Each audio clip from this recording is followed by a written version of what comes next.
ایک سوال ہے، قرآن کریم میں اللہ تعالیٰ کے رب العالمین ہونے کا ذکر ہے، اگر اس زمین کے علاوہ کسی میں چھوڑ دیے اس دفعہ آپ نے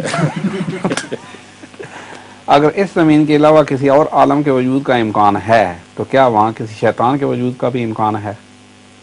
اور آیا ایسا امکان قرآن پاک سے ثابت ہے؟ اب وہ شیطان میں کیا دلچسپی ہے؟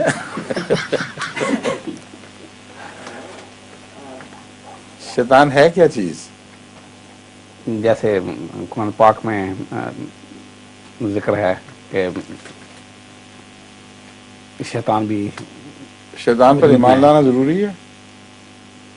قرآن پاک میں ذکر ہے. کہاں؟ آمنا باللہ و ملائکتہ و کتبہ و رسلہ. شیطان پر ایمان لانے کا تو کہیں ذکر، یعنی یومن بالجبت و طاغوت تو آتا ہے برائی کے معنوں میں.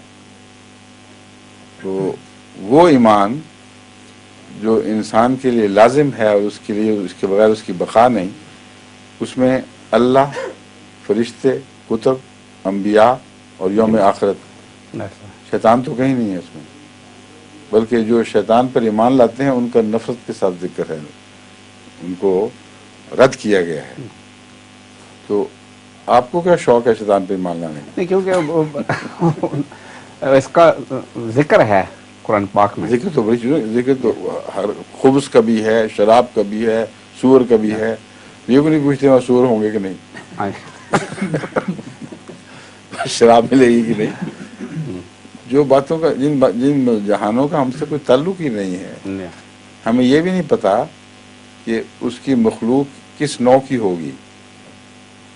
ٹن کی کمپیوٹرائز مخلوق ہوگی یا اس قسم کے مادے کی ہوگی یا روحانی وجود ہی صرف ہوں گے. بے شمار امکانات ہیں جن کی تفاصیل میں جانے کی ضرورت نہیں. یہ ایمان لانا لازم ہے کہ رب العالمین، بس اتنا ہی کافی ہے. ٹھیک ہے.